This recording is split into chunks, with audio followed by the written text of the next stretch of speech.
Hello everyone and welcome back to another episode of Canadians Abroad. I am your host for today, Josh Deming. I will be joined by my colleague Alex Gangue-Ruzic, and today we'll be discussing Jonathan David giving the green light to a move to Juventus, plus a lot more. So hopefully you guys are excited, and if you are, let's get into the episode now.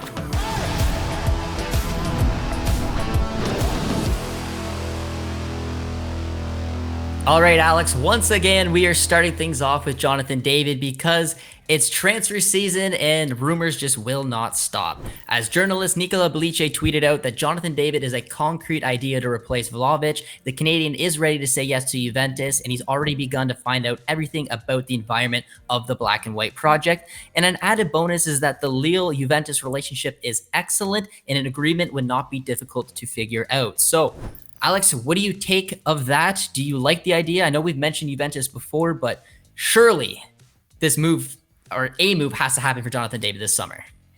Yeah, it kind of feels like we're moving towards a critical X factor. I mean, I suppose, maybe a move doesn't happen. Jonathan David is under contract for 2 more years, but it kind of feels like for his perspective, he's been at Lille for 3 seasons. He's scored a fair amount of goals coming off his best season. He's just turned 23 earlier this year. He's someone who will want to make that move. And as for Lille, if they can cash in on him, that's what they've done. They've done a great job of selling players on over the years. So I think, again, Juventus is one of those logical steps ups for him. We've kind of mentioned it, kind of teams in that top 6 of the Premier League, and then top teams, across the top 5 leagues. And Juventus certainly fits that bill. After, everything they went through off the field this year, they're going to want to push back, to top 4, top 2, even in Serie A, and regain their kind of throne. And a striker like David would certainly help that. What's nice is tactically, like we mentioned, Massimo Allegri going to want to play at 3-5-2. So a chance to return to a bit more of a front 2 for David, is more natural position alongside maybe a bigger striker versus leading the line as he did for Lille, and he can do if need be, although maybe not in the traditional sense of leading the line. So yeah, it's another exciting destination, but I guess also you kind of see something like this with caution, because we've seen so many links with David. So you're kind of like, is this the one, or is it just going to be a bit of smoke? But hey, as we know, this striker market is strange, so we're waiting for any and all dominoes to fall at this stage. I see news stories each and every day, but the Juventus and Tottenham links have been pretty much the only 2 major clubs that are targeting David right now. And like you mentioned, Alex, I totally agree. The interesting thing is that David, I thought, did really well to position himself after playing the entire season with Lille, an attacking system in a 4-2-3-1 system as the lone striker, because we know he can already do a job in a dual striker. So Tottenham playing a 4-2-3-1, if Kane moves on, well, then there's David there. And he played in a dual striker for Lille for a couple seasons. And if it's Vlahovic leaving, or if maybe Vlahovic stays, I don't really know. But if David does go in that system, he can definitely shine. Lukaku seems to be the big issue with Juventus. There's been reports that said Juventus will either sign Lukaku or David, but then there's also been reports saying that Lukaku could come in regardless of whether they sell Vlahovic or not. So again, hypothetically, I think the funny thing is, years ago when the Inter Milan links came in with Jonathan David, we liked the idea because they played that 3-5-2 system. You had a big striker like Lukaku, David potentially replacing Martinez. Every Canadian got excited. Well, full circle here, if Vlahovic does get sold, and if Juventus can bring in Lukaku regardless, well, if you sell Vlahovic and you bring in Jonathan David, all of a sudden you have that Lukaku-David partnership in a 3-5-2 going forward. I don't know if that's even possible, but hypothetically, Alex, it could be a good fit.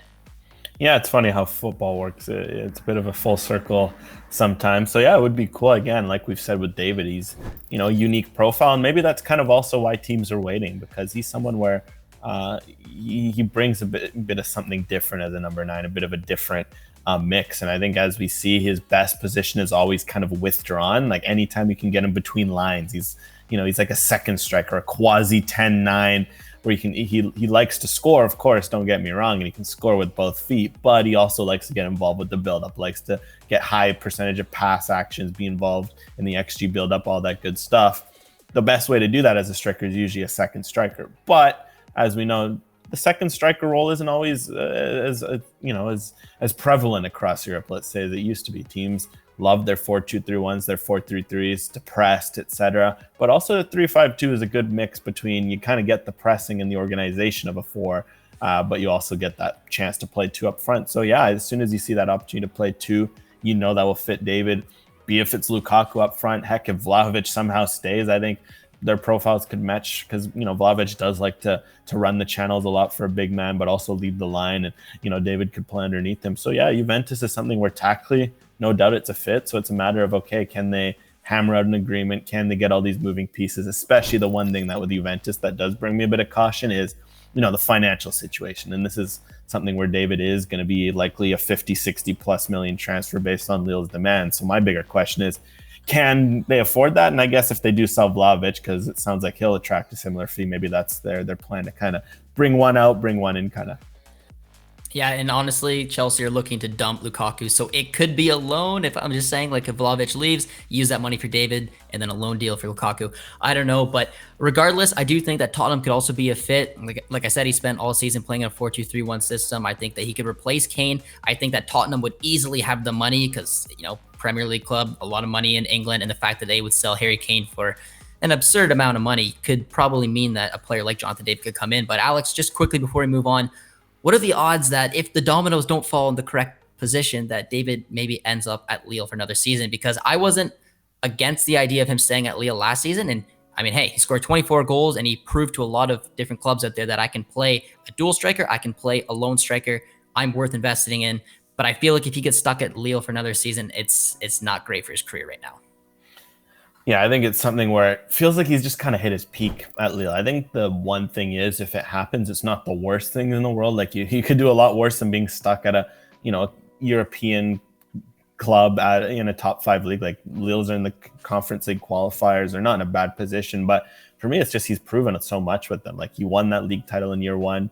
He's kind of been their leading scorer a few times. He got them back to Europe. He played in the Champions League and scored a couple of goals. It's more something just for him personally. It'd be interesting to see him take that next step, play it at a club, where the expectation is just to be in that top 2, or, like Juventus. Like, for them, it's title or bust. Anytime they're not even, if they finish third, it's a disastrous season. So to feel that sort of pressure, I just want to see him get a chance to do, get in that environment, then, play with some different players, some of those top sort of players at a club like that offers. So I don't think it would be the worst thing in the world, if he stayed, but I just feel like he's honestly kind of hit his what he's done what he's done could do at Lille, and it feels like it's time just for a new challenge for him personally. Now, moving on from one Canadian striker to another, Ayo Akinola has been loaned from TFC to the San Jose Earthquakes. Alex, what was your first reaction to this move? I think it's a good move for both parties, because obviously it's something where TFC needs to do something about their striker situation. They paid almost $2 million for a goal. It was something where something has to give. And I think the fact that Akinola is able to head out on a loan, it's kind of one of those where it works for both, because Akinola himself could also use a fresh start. As we've seen, it's not been a great situation for anyone right now in TFC, from the top end of the roster to those on the bottom. So for him, he gets a chance to go get a clean break. San Jose's been playing some great, soccer this year under Luchi Gonzalez. They have a great striker in Jeremy Obobase for him to kind of play, learn from, play under, etc. So I think it's a great move for Akinola, and it makes sense for TFC to want to get a bit of a restart up front. Now, there was a time not that long ago when Akinola was balling out with TFC. He had a really good relationship with Pozuelo there. He was linked to potentially go to Turkey. Trabzonspor was one of the clubs that was linked with him. So he was in a really good mindset. I mean, obviously a nasty injury ruined that. And he was also heavily being recruited by both the Americans and the Canadians. He decided to go with the Canadians. And at the time, it was a pretty big loss for the Americans. Their striker depth pool wasn't as strong as it was now. So that was not that long ago. I'd love to see him hopefully get a fresh start with San Jose, like you mentioned, and a fun system, a team that's kind of on the up and ups right now. But he needs to find a way to play and get that confidence back, because he also recently did get a call up to the Canadian national team. It's just he hasn't been able to go back to the club level and really continue to produce. So what would you like to see for the rest of the season with Akinola? Is it just simply try to get into the starting 11? Is it try to just show that there's a role to play, a super sub? What is your goal for him to hopefully maybe get a permanent move with San Jose? I think for me, Akinola, his stint at San Jose is going to come down to one word, and it's confidence. I think, as we saw, confidence is so much. And I think, for example, we saw what he can still do with a bit of confidence. He scored some nice goals last year. I think he had a goal or two, if I'm not mistaken, in 2022. Then this year, he gets a call up to Canada, did his confidence well. He got an assist in his short stint on the field for Canada. So he showed that when there's confidence, there's a glimpse of a player there. So for me, I think I just want to see more of that confidence. For example, confidence in his body. I think the toughest thing after a major knee injury like the one he has is just understanding, like, okay, can I run the same way I did? Can I still make those same sprints that made him so dangerous? That way he could just get behind defenders, but then be physical enough to hold them off and score these goals. Can he get the confidence back to start making runs like that again? Because I think what we've seen a lot of at TFC is just timidity. And, part of that's the injury. It's tough to come back from a knee injury. Also, the myocarditis is another big scare for him.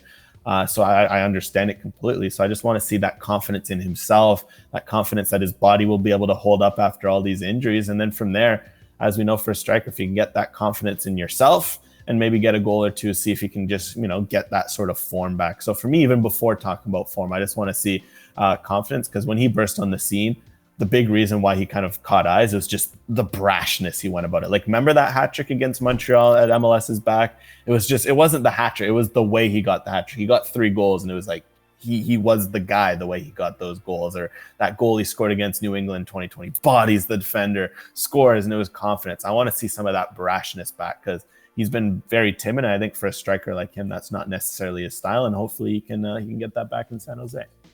Moving along now to Olivia Smith, who signed her first professional contract with Sporting on a 3-year deal after finishing up her time with Penn State. A very exciting young talent. She's at the Women's World Cup right now. Alex, how excited are you for the player?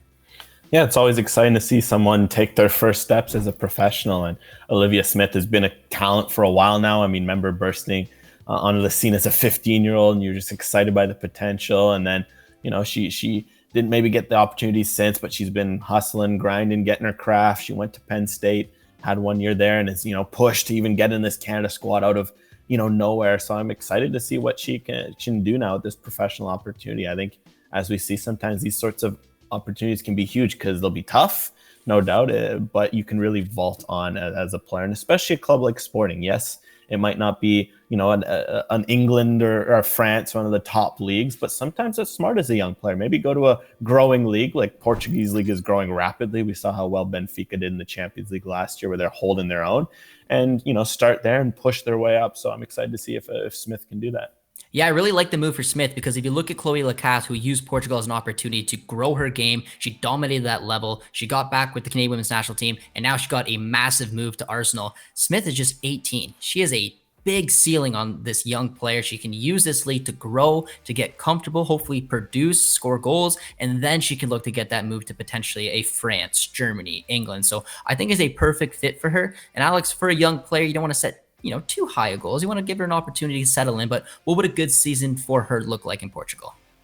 Absolutely. It's a great question. I think, what's fascinating now, it's you make a move like this. It's, as we see sometimes, you make a move too big too soon, it eats you up. So I think for her, again, she made a jump to this level. I want to see her get minutes, get 500 to 1,000 minutes minimum if you can. And then from there, get a couple goals. She's certainly a goal scorer. She's scored her fair share of goals for the Canada's U20s. So maybe, get a couple goals on the board, couple assists. So I don't think anything unreasonable. She's 18. So even if it's a 3-goal, 3-assist season, that's good in my books, as you're getting 1,000 minutes, you're developing. And I think that's what's great about this move, because maybe if she's going to a top league, there would have been this pressure to immediately land and be a star and win someone's spots, right? I'm like, just get some minutes, grow, and you're 18. You're already ahead of the curve in a move like this. It's time to move along now to the Canadian quick hit section of the episode. Luka Kolyosho, who is eligible for the Canadian men's national team, has joined Premier League side Burnley in a transfer fee that costs about €3 million, signing a 4-year deal. Kolyosho played recently in the U19 Euros for Italy, and he has to file a one-time switch if he ever wants to represent the Canadian men's national team. Some great news on the injury front for the Canadian men's national team, as Maxime Crepeau is back. Not quite fully, as he played for LAFC Los Dos, as they're called, but it was great to see him getting 90 minutes for their second team. He allowed 1 goal but made 1 save and completed over 80% of his passes. So hopefully he can continue to use this to build up and get to full fitness, potentially for a September call-up with Canada after getting back into LA's first team. Life is certainly amazing for Kamal Miller, who started midweek alongside Sergio Busquets and Leo Messi in a 4-0 win for Inter Miami over Atlanta United. We think that he's chasing going to Europe, but probably in reality, he may just be happy where he is. Good start to life in Switzerland for Theo Corbianu, who made his Grasshopper debut in Swiss Super League action over the weekend. They ended up falling 3-1 on the day, but Corbianu nabbed a debut assist and overall had a bright performance. So good to see from the Canadian in his new journey. That is all the time we have for in this edition of Canadians Abroad. I really hope you all enjoyed it, and if you did, be sure to tune in for next week's update.